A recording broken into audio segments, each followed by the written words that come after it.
Today's guest is Ken Middleton, the author of Bamboozled, How Alcohol Makes Fools of Us All.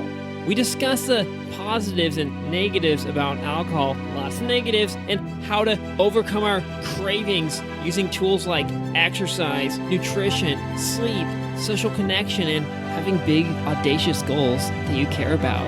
You may have been bamboozled into a hazy life of alcohol, but you can quit the booze and become a much better version of you. This is my conversation with Ken Middleton. So today I'd like to focus on mostly tools for being able to reduce our alcohol cravings or to help us perhaps stop drinking alcohol altogether. But before we go there, let's first talk about what is alcohol. Because, yeah, we can go to these tools like exercise and nutrition, sleep. But another, the real key tool that we should start with is education. And that's what this is all about. We can later talk about the benefits of not drinking or the benefits of drinking. But I want to mainly focus in on like what to do in these times of craving. But first, yeah, what is sort of the science of alcohol? What are sort of truths about alcohol that maybe the general public might not be aware of? Yeah, I'll say, Michael, the big thing that a lot of people don't understand, and I didn't understand it until I started researching, is that alcohol is a drug. They say alcohol and drugs, but alcohol is 100% a drug, and it works just the way it's supposed to work. And what I mean by that is that it scientifically creates the need for itself over time. So there is a kind of process that has to do with the dynorphin and endorphin mix. And how that works is whenever you drink alcohol, it releases endorphins. We all have heard of that. It's the feel good drug. It makes us feel like when we get a hug, we feel good about it. When you eat a good food, it makes you want that thing.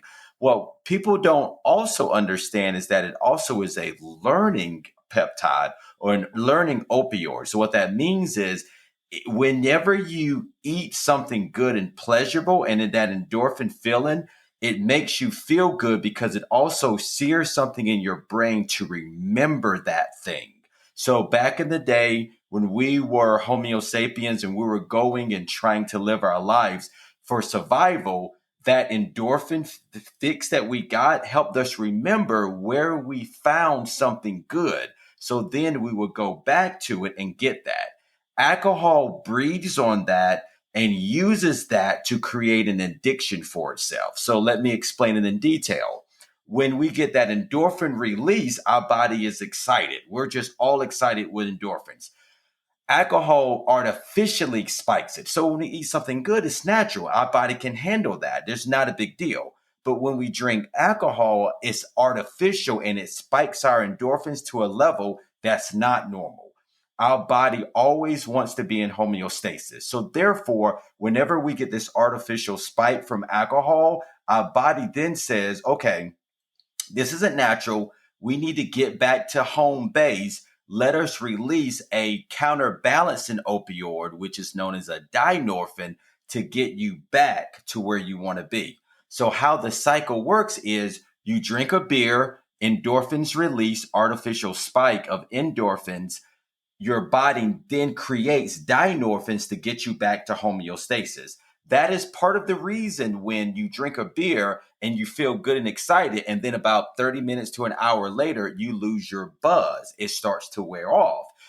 Part of that is that the alcohol is going through your body and getting cleared. The other part of it is that the dynorphins are counterbalancing it and bringing you back to homeostasis.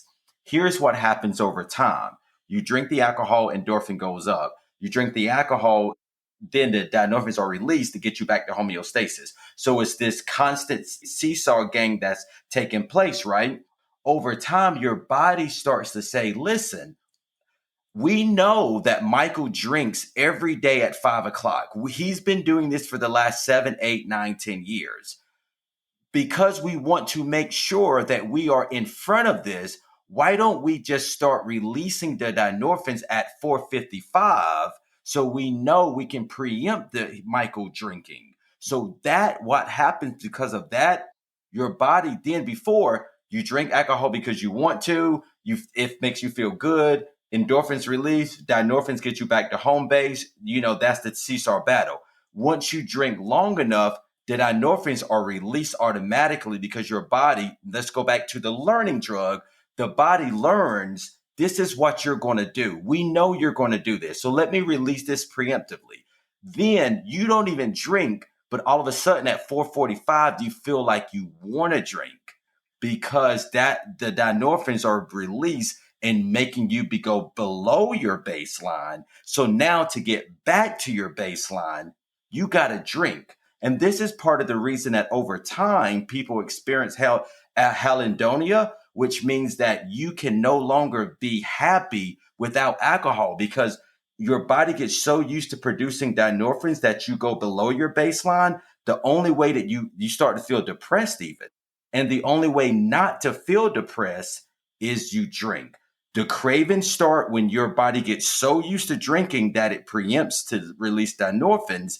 And then the depression starts because if you don't drink, you don't feel like you are at your baseline. And that cycle continues and continues until it goes from you drinking because you want to or you like to, you drink because you have to, and then you drink because you must. Because at that point, if you don't drink, then all of a sudden you're feeling depressed all the time.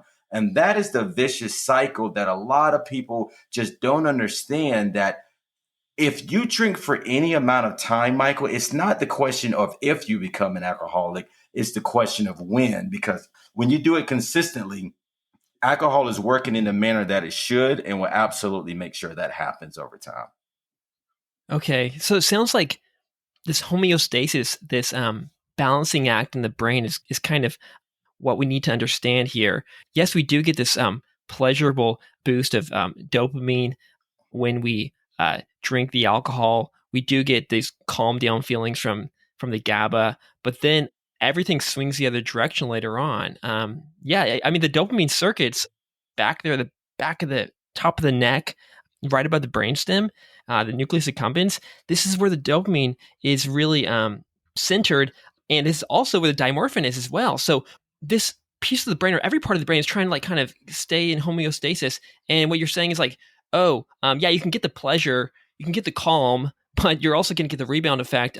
It's equal to that, the lack of calm, the stress later on with the glutamate, for example, and the non-pleasure with cortisol. And I don't know too much about dynorphin, but yeah, can you talk about anything else about the science of alcohol? You mentioned this one, the sort of addiction cycle it can trap us in because of this pleasure pain homeostasis seesaw balance thingy. Anything else that comes to mind before we move on to some actual tools? I just think it's something that you just need to be cognizant of. Like, I think some people think that when they're drinking, that as long as they don't drink too much, that they're not really doing themselves harm. But the reality is, if you drink consistently over time, you somewhat change the chemical structure of your brain, and it becomes this craving that you will have. Like, it creates the need for itself. So, and it's not anything that's unnatural of how we are supposed to protect ourselves, but it's just a natural part of who you are. When your body gets so used to creating endorphins artificially, it loses the ability to create it naturally. So that is when you are so used to getting your pleasure from something other than natural creations. Then I kind of use this analogy, Michael, of like the bicycle analogy. So when you're riding a bicycle and you're using your legs and your muscles, then your muscles are strong, right? You have the ability to make that mechanical thing go. When you have an electric motor and you're never losing your legs will atrophy over time. And you all of a sudden your legs have no muscles anymore. So if you went to go try to use your legs, then you wouldn't be able to do it. Your brain works the same way. When it gets so used to the artificial endorphins being created by alcohol, it will eventually over time lose the ability to make those without it. And so the things that used to make you feel good, like eating certain foods, hugging people, blah, blah, blah, it doesn't make you feel good anymore. And that is the reason that over time, if you look at alcoholics or people that could just prescribe to alcohol use disorder, they find little pleasure in anything other than alcohol because their brain has been changed in such a way over time that is the only thing that can give them pleasure because it's the only thing the body's used to making that pleasurable feel. Okay, and by endorphin, do you mean these reward chemicals in general, not just the natural opioids, the endorphin, but also dopamine and serotonin and all of that, or is it just endorphin? Yeah, absolutely. Yeah. I believe it definitely relates to all of it. I don't know exactly because I'm not a Yeah, scientist, but in my right. understanding, the endorphin is what I've been focused on, Okay. but I got to think it relates to serotonin as well. Okay, so yeah, we go to alcohol because it's sort of this fantastic band-aid for all of our problems. It'll give us this pleasure, make us feel like we are fulfilling our needs and the problems do not exist. But there are other ways to actually solve these problems. And that becomes very clear once you get off alcohol. And I know you're not saying you should not drink, but you're trying to teach us how to be aware of the costs and benefits, mostly costs of alcohol. One of the things I'd like to focus in on is nutrition. What can we do in terms of nutrients, diet, food, things we can consume that might reduce the alcohol cravings or put our brain back into homeostasis, a pleasurable, smooth ride without the alcohol? Well, there's definitely certain foods that you can eat. Like I've always known, green leafy vegetables helps. Anything that has vitamin B, folate is known to reduce cravings. So I would typically say green leafy foods like broccoli, things of that nature have been known to help. I'm more so big on exercise than Okay. anything else. Like I can't speak specifically to all types of foods. Like I think there's a number of power foods out there that I enjoy just from like a blueberry standpoint, kale, things of that nature. But I don't know of anything specifically other than Yeah. green leafy vegetables that can in some way B12 and folate reduce cravings. Right. But I'm more so on the exercise side that I think it helps. Okay. Yeah, and with nutrition, I mean, it's kind of like religion, right? We all have our own unique body that not everything's going to work the same for everyone. You talk about leafy greens. For me, it's fish, in particularly small fish like sardines, fish eggs. When I eat that, I get this high that alcohol cannot even compete with. But that's me. But I looked into it, and fish does contain a lot of B9, B12. I don't know if B9, B12, B1, a bunch of these vitamins. So maybe it's just giving me the nutrition. Well, before we move on to exercise, yeah, what's sort of your anti-alcohol food, or maybe it's just actually maybe exercise is it. Maybe we can just go on to exercise and skip that if you like. Well, listen, I'll tell you this, Michael, honestly, in regards to when you're first starting quitting. I'm not like I tell Yeah. anyone if you want to increase your chances of being successful, lean into sugar, right? Sugar's not good. Like sugar's Yeah. terrible for you. But when you Uh-huh. compare sugar to alcohol, take the Uh-huh. sugar for now. That's a short term fix. I will, like in all transparency, and I talk about it in the book.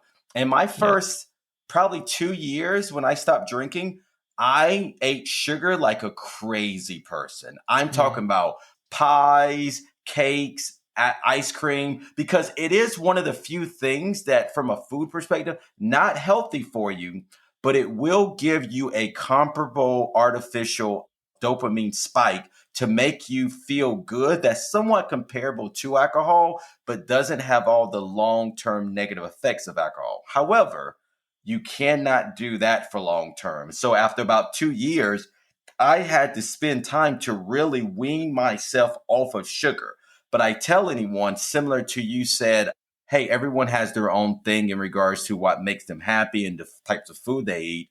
You have to do your own way. And for me, utilizing sugar as a short term substitute was what took it long enough for me to get off alcohol. So then I can focus on getting off sugar after I made that initial cross that eventual path.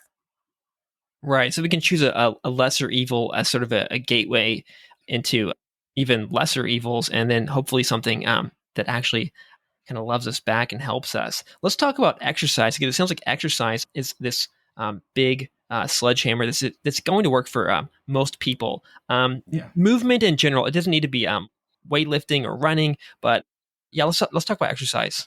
Yeah, I would say for me, when I think about, so when you ask about foods that can give you that artificial spike, there Yeah. or that spike in general, not artificial, but just spike in general, there are some that can do it. But the one thing that would absolutely reduce your cravings, scientifically known to reduce your cravings, and give you that feeling, that endorphin feeling, that runner's high that you've heard of, is exercise. Pushing your body to the brink, of really exhaustion, really giving yourself that otherwise release of energy that you may not get or you wouldn't have got had you been drinking.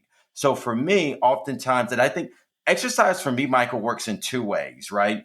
One, it gives you something to do with all of this extra time you're going to have. When you stop drinking, one of the first things a lot of people notice, especially if you drink like I did a fair amount every other night, most weekends, you don't realize how much time you spent doing it. So when you first stop drinking, you're going to be like, dude, I'm just sitting around doing nothing. What do I got to do? So you need to find something to fill that time. Exercise will help. Now, from a substitute perspective, as I alluded to earlier about your body getting used to 5 o'clock every day, you're drinking because that's your habit. And then when you don't do it, all of a sudden your body's like, what's going on? And you'll feel depressed.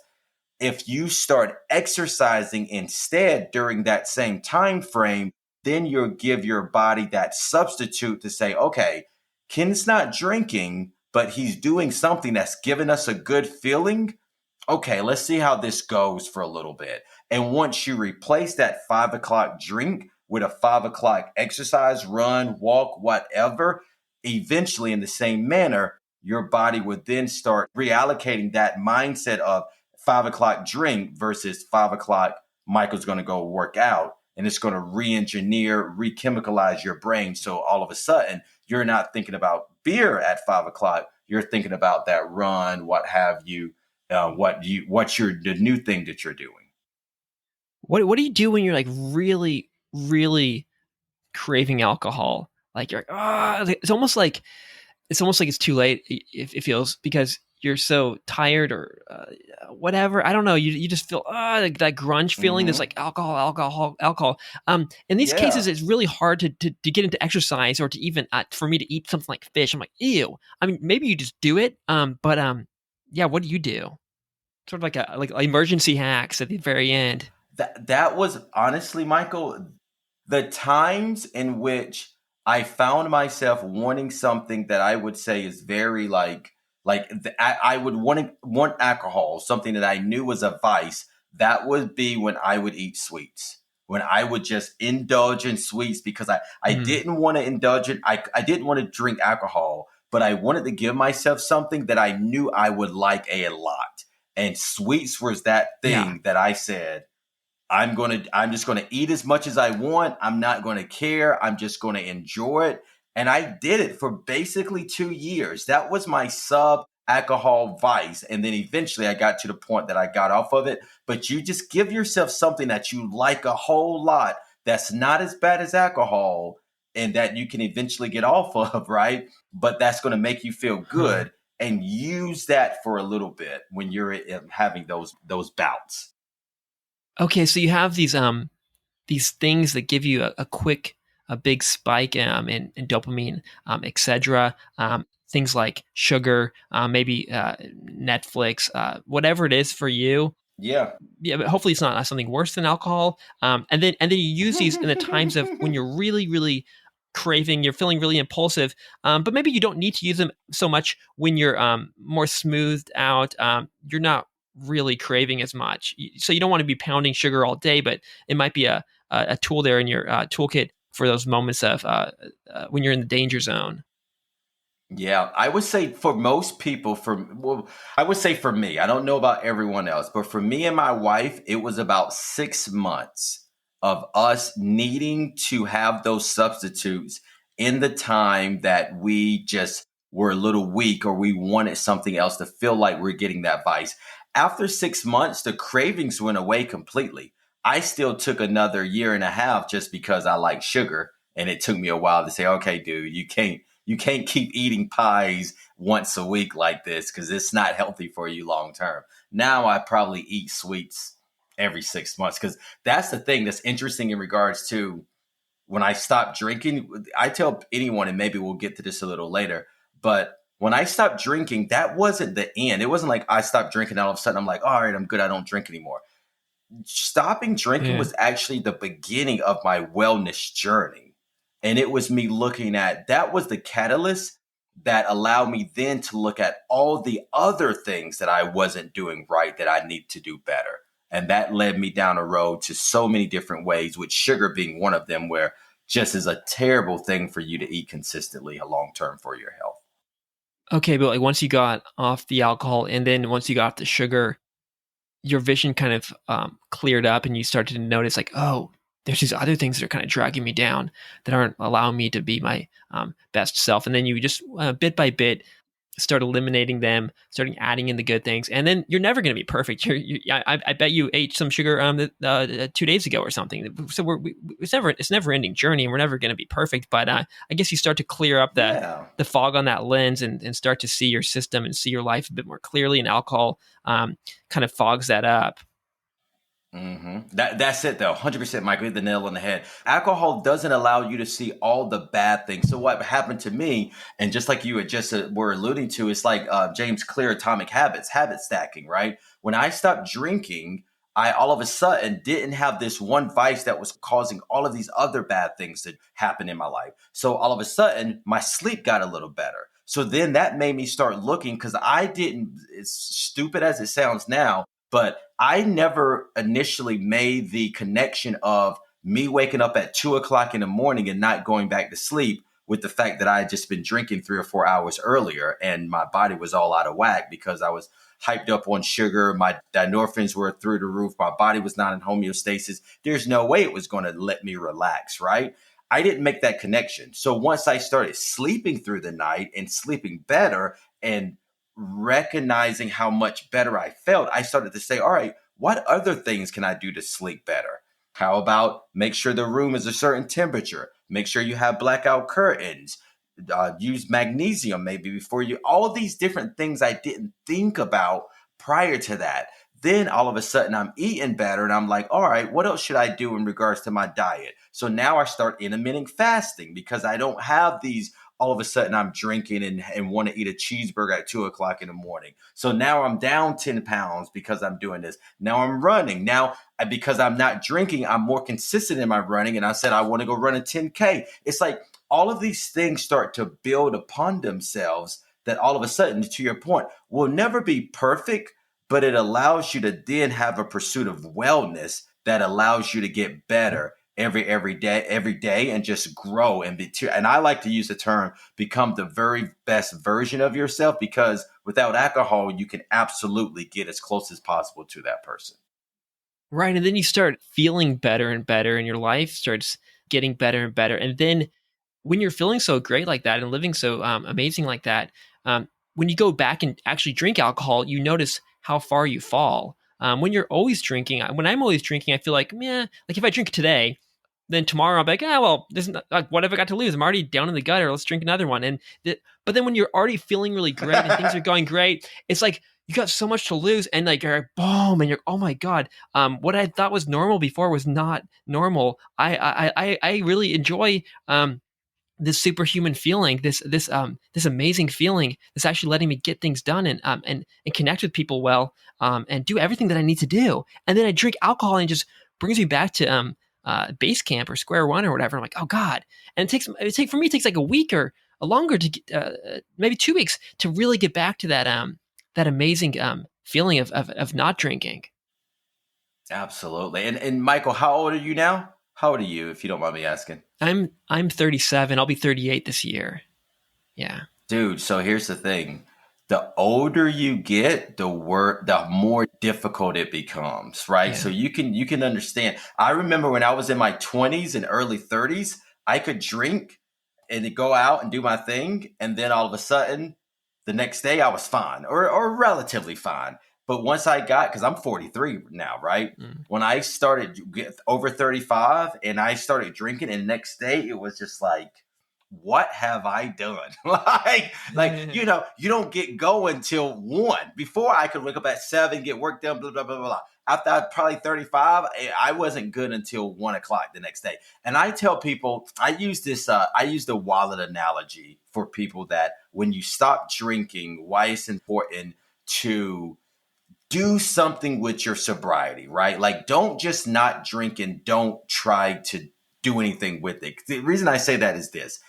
I personally believe not drinking is a gift. As I said a minute ago, you have the opportunity to build the very best version of yourself. Now, you can sit at home and watch Netflix and eat cookies and just be a couch potato. You can do that if you want to.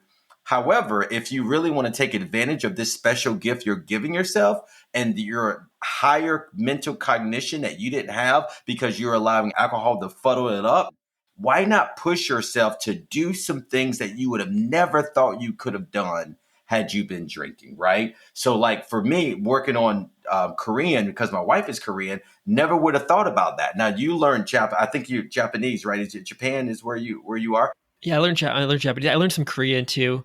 Yeah. A lot of people would never even think about that, right?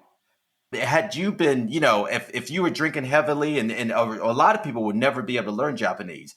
And I definitely wouldn't have learned Korean during my drinking days. But now that I don't drink, I can learn it. I'm stacking the lessons. So now, Michael, if I go back to drinking, I'm going to lose all the work I've put in to learn and grow. So it's always like I say the wallet analogy. If you have a wallet, let's say someone's walking down the street and someone tries to steal that wallet from you. If there's no money in it, if you haven't invested anything in that wallet, if that wallet you just bought yesterday, you're going to let someone take that wallet because you don't want to die. But if someone tries to take your wallet, and this is the wallet that has pictures of your family, has notes in there from loved ones, it has things that you cannot replace, you're probably going to put up a little bit of fight for that wallet. So the wallet analogy is you are the wallet, Michael, and you have to invest in yourself when you're not drinking. Because if you don't invest in yourself to grow and become that higher version of who you can become, when you have a bad day, when something happens that doesn't work out, you may think I'm going to go and have this glass of wine or have this beer.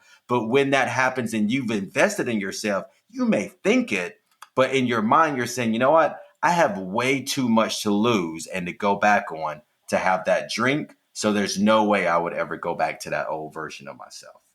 Oh, and then when you're drinking alcohol, it's kind of robbing you of that better version of yourself. This is not going to exist. That guy is dead. He's not going to learn Korean. He's not going to write this book. He's not going to fulfill these childhood dreams that he had. He's not even going to realize or remember them. Probably. Yeah. I guess you have to figure out who do I want to be.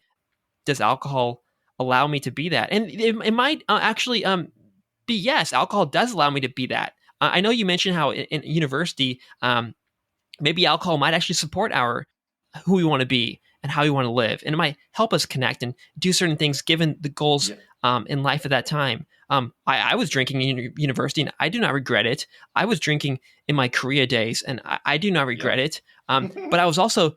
It was crazy. And going back to your point earlier about Korea, they drink so much. I was drinking so much there, but I was 24, I was 25, so I could wake up and do it every day. But now I'm 37 and I can't. So there's an age thing to this. But yeah, this bigger point is like, who do you want to be? Does this serve my purposes now? The answer might be yes sometimes, but you're also saying once we get older, especially towards around age 40, mid 30s, the answer is probably no, because who you want to be at that time, alcohol does not serve.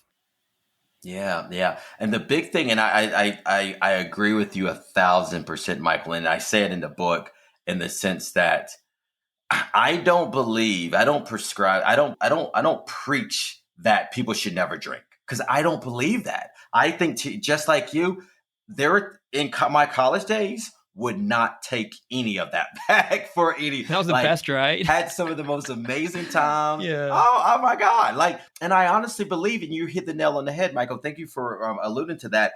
part of what alcohol does, it is allows you to see who you can be if you give yourself the freedom and the courage to do things without being afraid.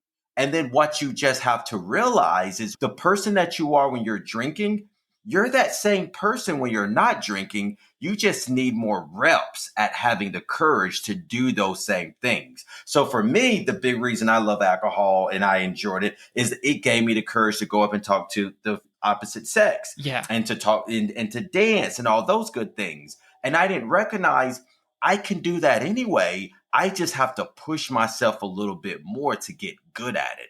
Alcohol is the easy button. We love alcohol because it makes us not think about it and it makes us not have that fear that we naturally have, and we just go and do stuff.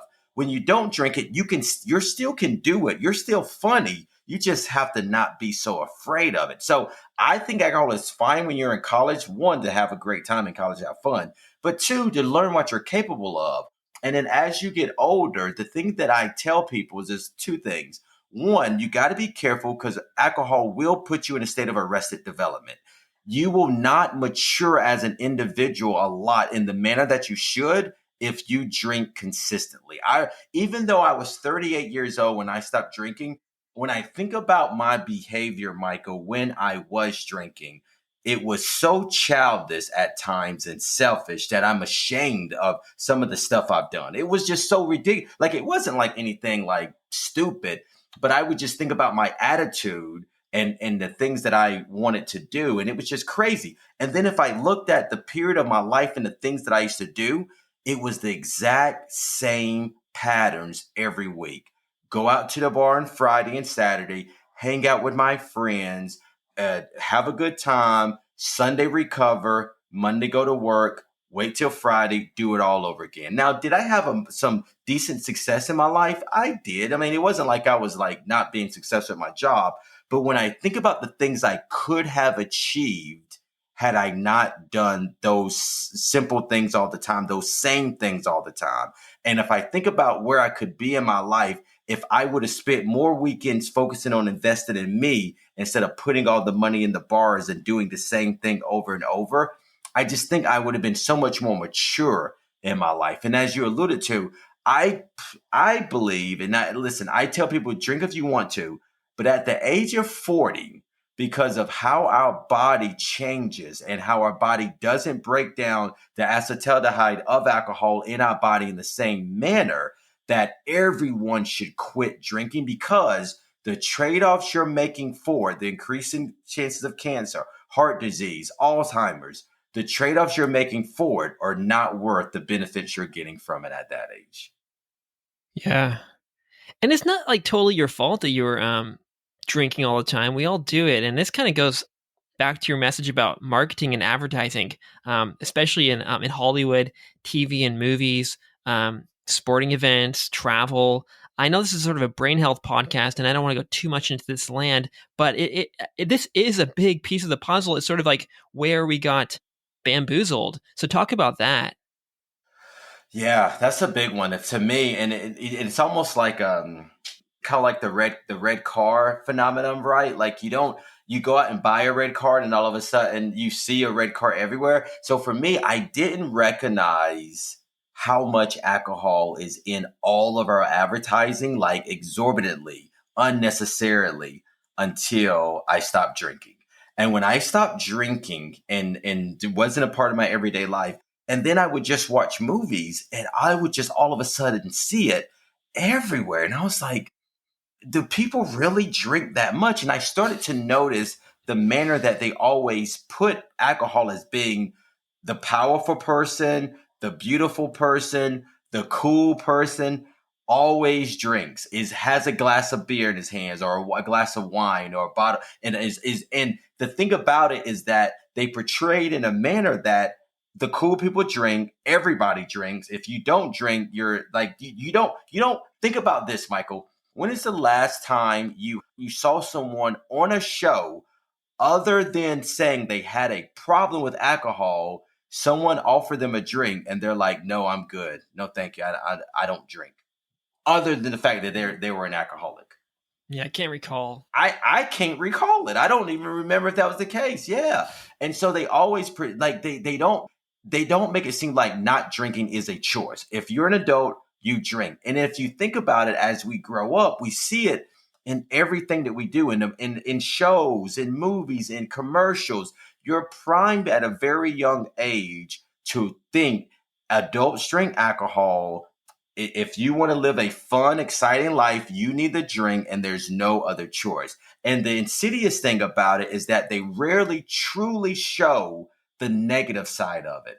Every now and then, they'll show someone becoming an alcoholic if it's a very specialized, focused problem with someone, but they just don't show oftentimes that hangover the next day. Like Sherlock Holmes, he'll be in the Robert Downey Jr. version. He'll drink all day, and then all of a sudden, 10 minutes later, he's the sharpest, the most witty person in the room. Like it doesn't work that way. You don't recover that quick. That all of a sudden you've been drinking for the last 5 hours. Now you're able to go take on this case. Like, nah, that doesn't work. Olivia Pope from Scandal. I don't know if you watch Scandal, but I always talk about how she sits down to read a 20-page paper and she's drinking a bottle of wine. Like no one, I don't think you're not drinking a bottle or two of wine and reading hardcore legal documents. Like they don't really go together. I don't think anyone's really doing that. So just really portraying how it is. So for a lot of people, they don't realize that. And I just want people to recognize that you're being indoctrinated to believe you have to drink alcohol, and you don't have to. You just have to consider that isn't a choice that you have to prescribe to. Yeah, and we're watching these movies and TV shows as children, as adolescents, when our brains are being wired and we have problems that we really want fixed. And then they have a movie for everybody or a TV show for everybody with alcohol showing itself as the solution. In my case, it was now that I'm drinking less, I realize how powerful movies like American Pie and Superbad and some of these movies really redirected the course of my life. I didn't have friends. Girls didn't like me. I was a loser. I was like the guys in the movie, you know?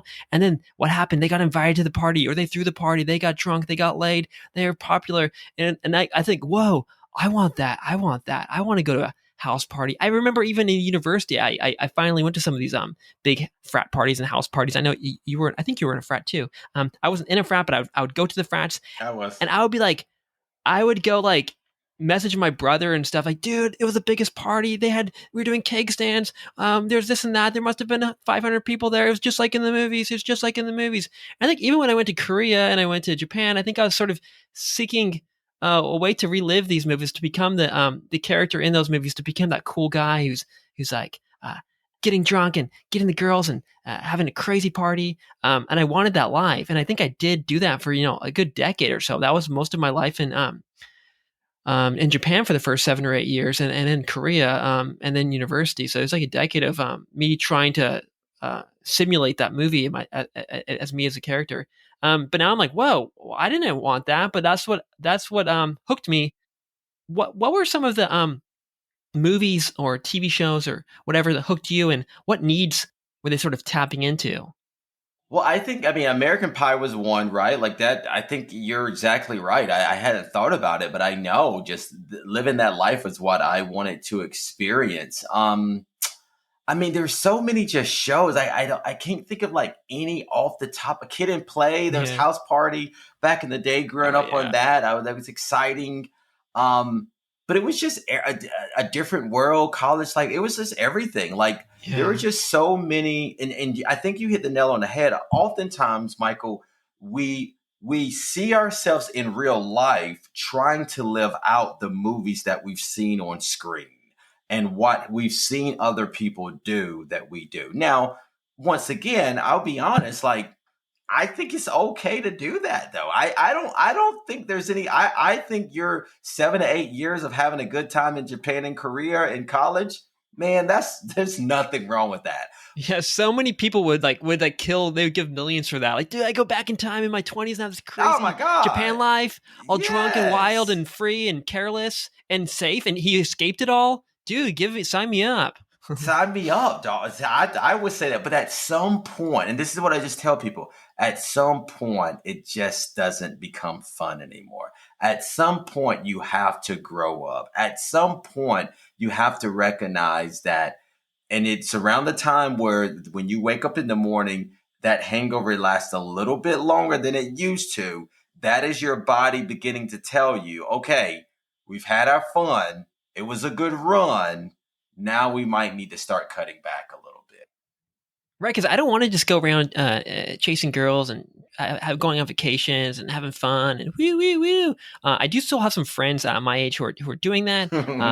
They don't look happy. Yeah, it's not a good life, but maybe it could be. Maybe you do want to do that forever. But for me, for me now, I've noticed, especially now that I have these other goals in life that are not chasing women or just feeling pleasure, whatever. I'm doing this podcast.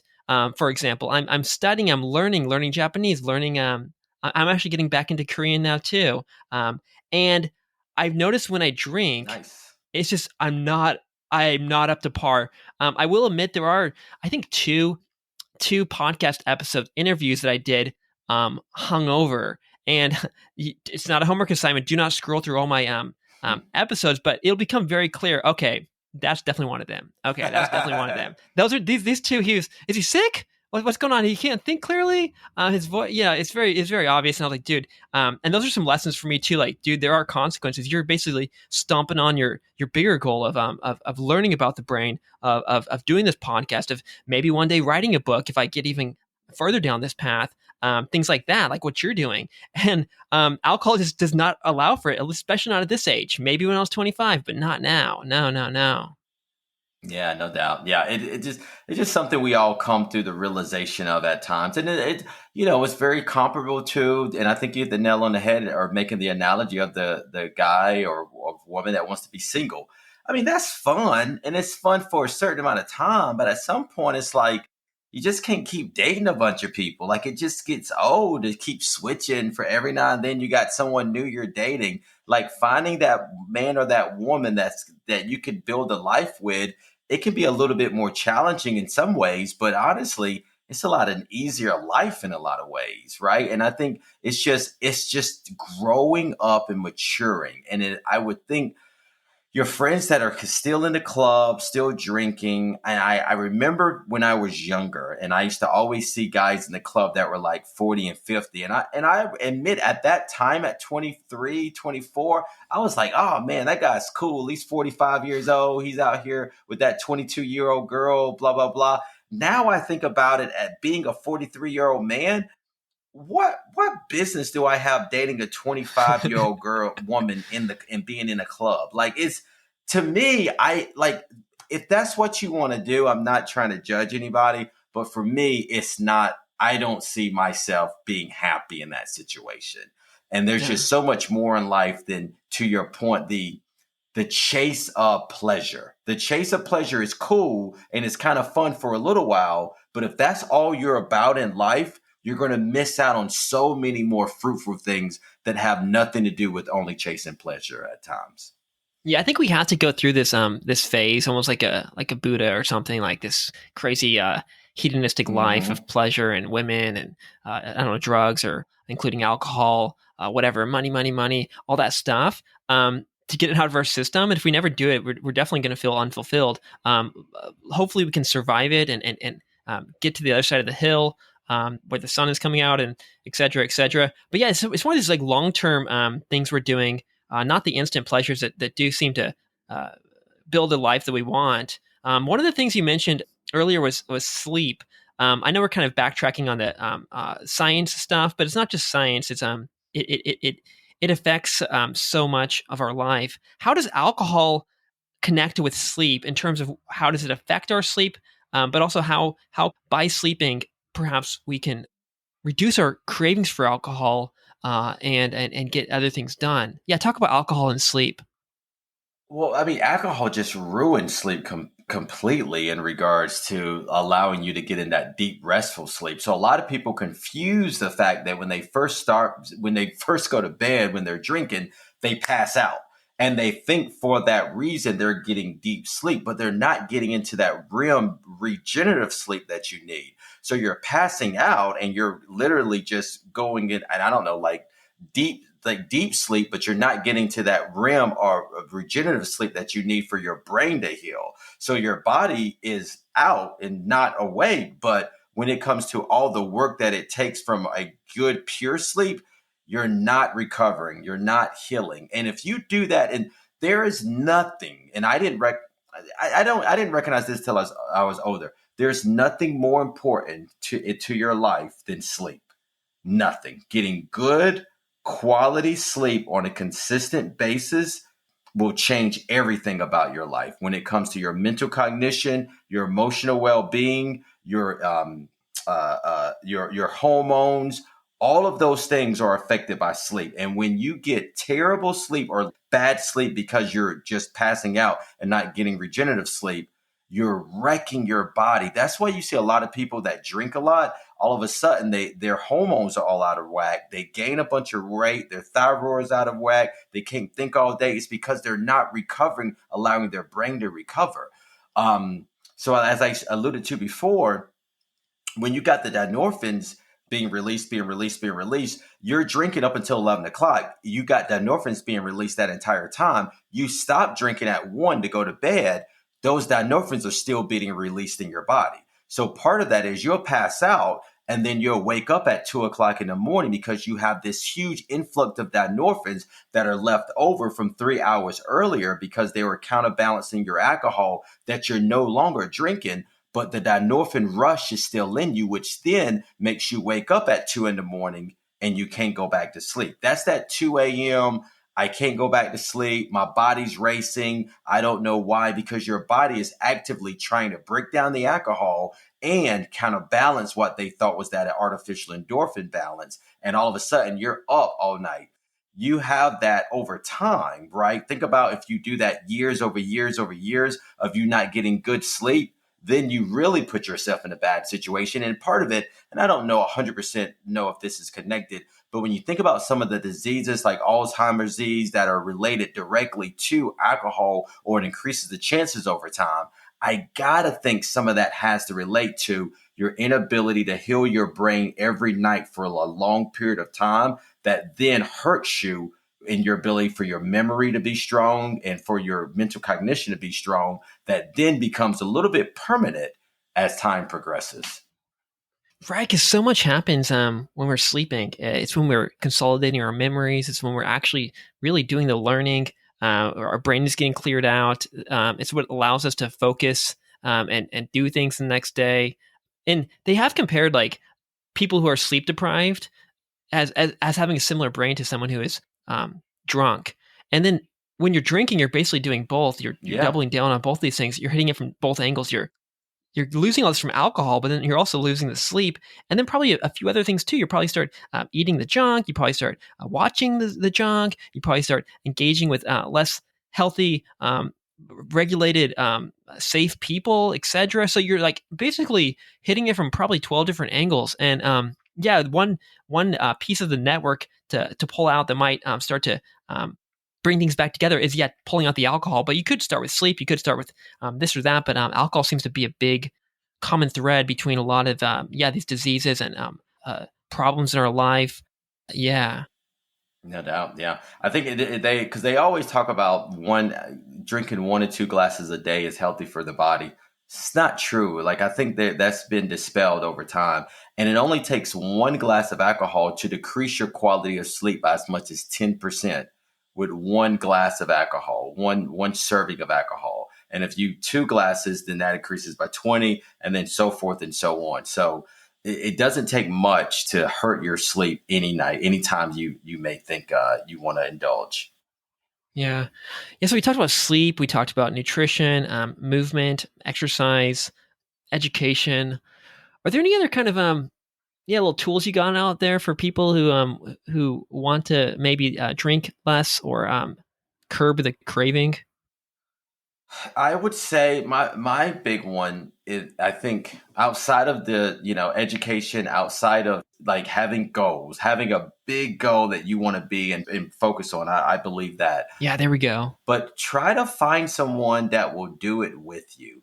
I believe in, I was so fortunate that my wife did it with me. And I think it's just so much easier when you have someone that can go on that journey with you, because the truth be told, those first 3 to 6 months can be challenging because you don't want to go out to bars because you might be a little tempted and you might be hard to trust yourself. So you need someone to help you do other things that don't involve alcohol. And unfortunately, so many things involves alcohol that we do these days, baby showers, birthday parties. So you need someone else to help do things that don't involve that so you will be successful. But definitely have big goals, push yourself, and then get someone to do it with you. Yeah, William Porter, the Alcohol Explained guy, he talks about this too. One of our big reasons for drinking alcohol, unconscious reason perhaps, is social connection. And when you take away the alcohol, you might lose that, and we need to be socially connected with others. So yeah, it sounds like what you're saying is finding those non-alcohol friends might be a way to satisfy that need, so we don't go to alcohol for it. I feel like there's always like some deep down need we have. It's like we're thirsty, we're lonely, we are whatever, sad, we don't have this or that, and then we're like, alcohol. But it's not actually the alcohol we want. It's something else, such as water or a friend or sex or something else. Yeah, exactly. Yeah, alcohol is just the catalyst that gets us going to find that thing. But typically, to your point about connection, it makes us want to forget whatever bad situation we're in. Now, the problem with that, and this is what I talk about from the maturation perspective, it doesn't allow you, Michael, to build the tools you need to face and overcome those problems. So, for a lot of people, alcohol is the easy button or alcohol is the band-aid. You have a bad day at work, you come home and drink. You get in an argument with your significant other, you go somewhere and drink. You're just depressed for whatever reason and you want to feel better, you go and drink. Instead of saying you had a bad day at work, why did you have a bad day at work? Let's assess what happened. How do we not have a bad day again? What do we do about that, right? So so it allows people a lot of times to sit in their life and not do anything about it and not develop the tools to overcome and get better. So when you stop drinking, I will tell people, like, just with all, it's one of those things that some people, it scares them, but it's important for people to know so they're not shocked. When you stop drinking, it doesn't solve all your problems. And sometimes it can get even worse before it gets better. Because before, when you used to drink, you didn't have to deal with your problems. You could just use alcohol to band-aid it. When alcohol is no longer there for a short amount of time, it's going to be more difficult because you got to figure it out on your own. But once you figure it out on your own, then you get so much stronger and better and more equipped than you ever could have been when you were drinking. Yeah, it transports us into this virtual reality simulation where our life is all good and everything's how we want to be and we are who we want to be. But then, just as with virtual reality or any sort of simulation, you do need to take off that headset. But in this case, not only are you going back to reality, you're going back to reality with like being worse than you were when you entered it. Like you've got these health problems, you've got this headaches, you're hungover, you can't think clearly, and then you're like, well, I'll go back into the VR and that'll solve it. And then you're just going downward and downward and downward. And in reality, you're doing nothing. So it's like we got to take off this stupid VR headset or whatever, and solve the problems in reality. This VR is just one metaphor you can use. There's band-aids, there's all kinds of ones. But yeah, find the problem, fix the problem. It's hard to do that when you have a VR headset on your head. Absolutely. No, I think it's a great analogy. I've never heard it before used that way, but I love it because I think that's exactly a good description of what it's like. But if people want to connect with you or learn more about all of this, where should they go? I know you have the book Bamboozled. That's on Amazon. That's on your website. But yeah, I'll let you do the talking. Yeah. So the book thebamboozlebook.com. So thebamboozlebook.com is the website. You can get the book there, buy it for me, Amazon digital version. If you buy it from me, I get more of the proceeds. So that would be awesome.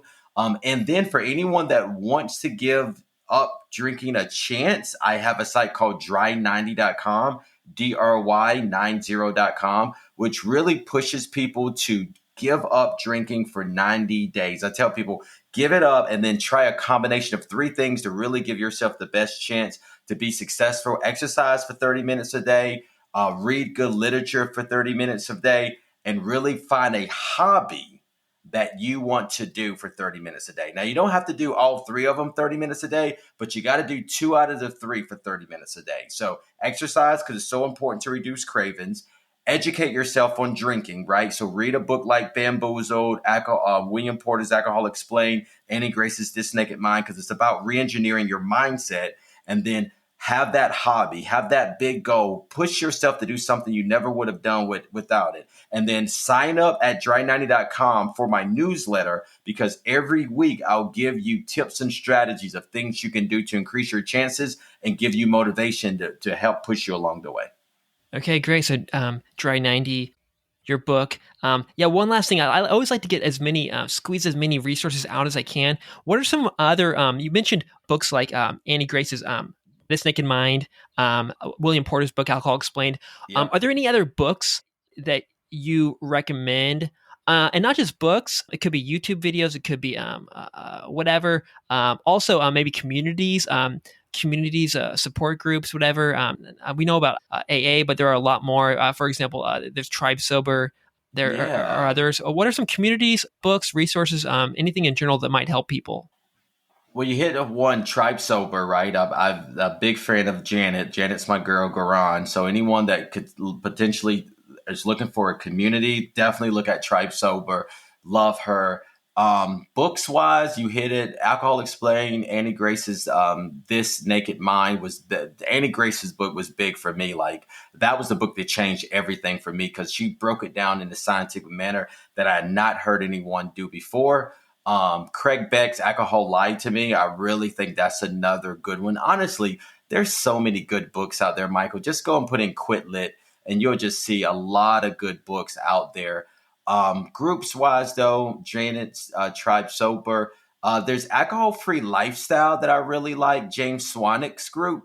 I like James's group because it really resonates with me from the standpoint of James isn't focused on, hey, you're afraid you're going to become an alcoholic, so you should stop drinking. That's not his focus. His focus is you're a high functioning, performing person right now, but there's a much better, higher version of yourself that you're missing out on. And if you could give up alcohol, you have a chance to do some really cool stuff. And that's my belief. My belief is you shouldn't stop drinking because you're afraid of how bad your life become. You should stop drinking because you're excited about how amazing your life can become. And James prescribes to that as well. Well, thank you so much, Ken.